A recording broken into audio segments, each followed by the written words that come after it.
اسماء انا محمد وانا احمد وانا الماہی الذی یمحو اللہ بی الکفر وانا الحاشر الذی یحشر الناس علی قدمی وانا العاقب والعاقب الذی لیس بعدہ نبی متفق علیہ۔ یہ حدیث پاک ہے جس کو امام بخاری رحمۃ اللہ علیہ اور امام مسلم رحمۃ اللہ علیہ نے اپنی کتابوں میں نقل کی ہے۔ صاحب مشکات رحمۃ اللہ علیہ نے مشکات شریف میں بھی اس حدیث کو نقل کی اور دیگر کتب حدیث میں ہے، اور بڑی شاندار حدیث ہے۔ اس میں حضور پاک صلی اللہ علیہ وسلم کے متعدد ناموں کا، اسماء مبارکہ کا ذکر ہے۔ جبیر ابن مطعم رضی اللہ تعالیٰ عنہ جلیل القدر صحابی ہے، وہ فرماتے کہ میں نے جناب رسول اللہ صلی اللہ علیہ وسلم سے سنا فرماتے ہوئے کہ آپ نے ارشاد فرمایا میرے چند نام ہے، ان لی اسماء، میرے متعدد نام ہیں، انا محمد صلی اللہ علیہ وسلم، میرا نام محمد ہے، میں احمد ہوں اور میں محمد جس کی تعریف کی جائے، میں ماہی مٹانے والا ہوں۔ عرب لوگ جب کسی کو پکارتے ہیں نا تو کہتے ہیں محمد۔ ہم 2000 میں گئے تھے عمرے کے لیے، تو میری اہلیہ تھی، میرے والد صاحب تھے اور میری بچی ساتھ تھی، تو میں یہ محلِ شامیہ ابھی تو ختم ہو گیا ہے، اس وقت تھا باب الفتح کے سامنے نا پہاڑی تھی، جبل ہندی ختم کر دی ہے، اب تو کاٹ کاٹ کے ختم کیا ہوا، بلڈنگ بن گئی، مسجد کی توسیع ہو گئی۔ تو یہاں میں چڑھائی میں چڑھ رہا تھا، تو گھر والی جو ہے ان بچی بھی ساتھ تھی، شاید پانی تھا ان کے پاس، میں روٹے ہوٹل سے لے کر گلی سے نکلا تو پیچھے سے ایک بچی مجھے آواز دے رہی ہے یا محمد یا محمد۔ تو جب آواز زیادہ ہو گئی تو میں نے مڑ کے دیکھا کہ یہ کس کو پکار رہی ہے، تو اس نے مجھے کہا، میری اہلیہ کی طرف اشارہ کیا کہ وہ آپ کو۔ تو مجھے پہلی مرتبہ اس وقت پتہ چلا پریکٹیکلی کہ یہ لوگ جب کسی کو بلاتے ہیں تو محمد، یہ بڑا پیارا نام ہے جس کی تعریف کی گئی ہو۔ تعریف کیا ہوا، اس کا لفظی معنی یہ جس کی محامد ہو۔ آپ کو ایک دلچسپ بات، ہمارے امام شافعی رحمۃ اللہ علیہ ان کا نام محمد ہے، امام شافعی محمد ابن ادریس۔ علامہ ابن سیرین رحمۃ اللہ علیہ ان کا نام محمد ہے، جو خوابوں کے بڑے معبر نہیں، تعبیر جن کی تعبیر اور رؤیا کتاب بھی، اصل نام ان کا محمد ابن سیرین۔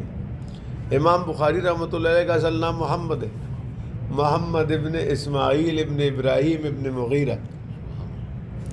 اسی طرح ہمارے امام بنی رحمۃ اللہ علیہ کا مایناز شاگرد وہ امام محمد ہے۔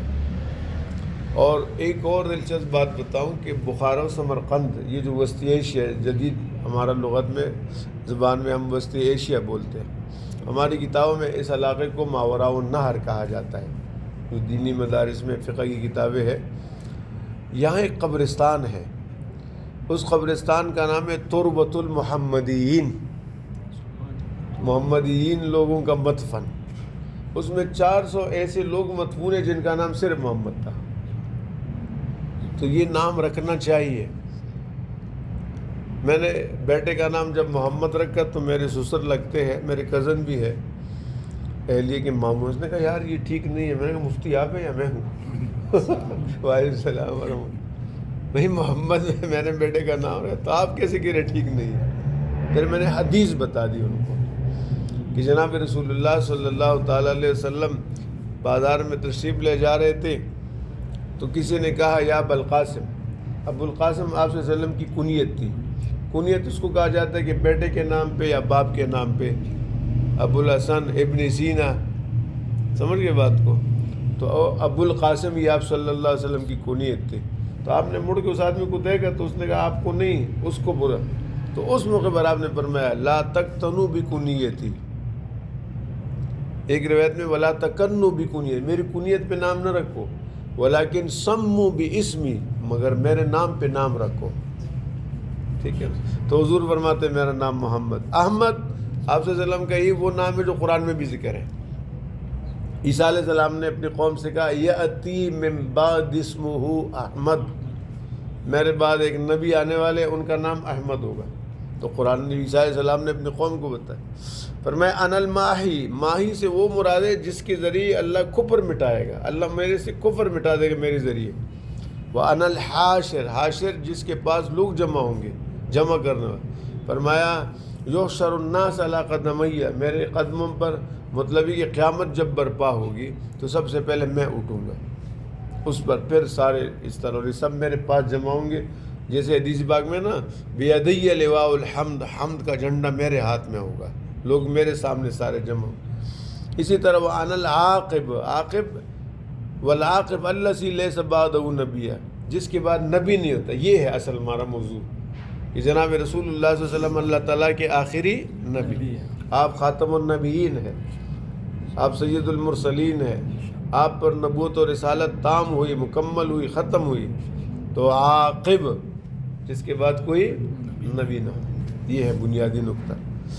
اس حدیث پاک میں آپ صلی اللہ علیہ وسلم کے دو اسماء گرامی آپ صلی اللہ علیہ وسلم کے خاتم ہونے پر دلالت کرتے ہیں۔ ایک تو حاشر کہ میرے اوپر، میرے قدم پہ لوگ اٹھیں گے، اس کی مزید وضاحت ایک اور حدیث سے ہو رہی ہے۔ ظاہر ہے کہ جب آپ نے فرمایا کہ قیامت لوگ میرے پاس جمع ہوں گے اور قیامت برپا ہوگی، تو جب قیامت برپا ہوگی تو وہ جناب آخری نبی ہے نا، آپ آخری نبی ہے، بات ختم۔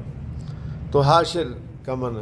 اچھا یہ حافظ ابن حجر رحمۃ اللہ علیہ جو امام بخاری کتاب کے شارح ہے، شرح لکھی ہے انہوں نے فتح الباری، ان کی شرح، وہ فرماتے ہیں اشارۃ اللہ انہ لیس بعد نبی ولا شریع، اس میں اشارہ اس بات کی طرف ہے کہ آپ صلی اللہ علیہ وسلم کے بعد کوئی نبی اور شریعت نہیں ہے۔ فلما کان لا امت بعد امتی، جب آپ صلی اللہ علیہ وسلم کی امت کے بعد امت نہیں ہے، جیسے آپ نے مشکات میں فرمایا، حدیث ہے انتم تتمون 70 امہ، تم 70 امتوں کی تکمیل کرنے والے ہو، تو آپ کے بعد کوئی امت نہیں، تو ہمارے نبی کے بعد کوئی، بس یہ واضح ہو گیا ہے۔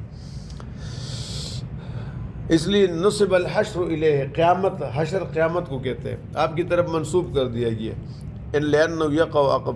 پھر ایک اور حدیث ہے اس میں جو عاقب ہے، اس میں آپ نے ارشاد فرمایا کہ آپ نے شہادت کی انگلی یوں کیے، انا والساعہ کہاتے ہیں، میں اور قیامت اس طرح ہے قریب جیسے یہ دو انگلیاں ہیں، تو میرے درمیان کوئی نبی نہیں ہے، کوئی شریعت نہیں ہے، میرے بعد متصل کیا ہے؟ قیامت ہے، قیامت دا اینڈ آف دس ورلڈ، دنیا کے اختتام کا نام قیامت ہے۔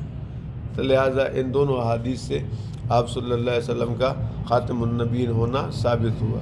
الحمدللہ رب العالمین والصلاۃ والسلام علی رسول اللہ۔ یا کریم یا رب العالمین ہمارے ان ساتھیوں کو جزائے خیر عطا فرما، حضور کی ختم نبوت کی حفاظت کے لیے ہمیں قبول فرما، ہماری اولاد نسلوں کو بھی قبول فرما، پریشانیاں دور فرما، تنگ دستیاں دور فرما، غیب سے مدد فرما۔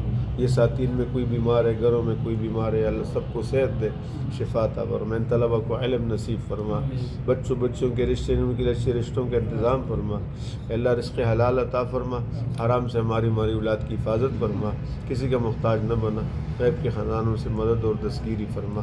صلی اللہ علیہ وسلم۔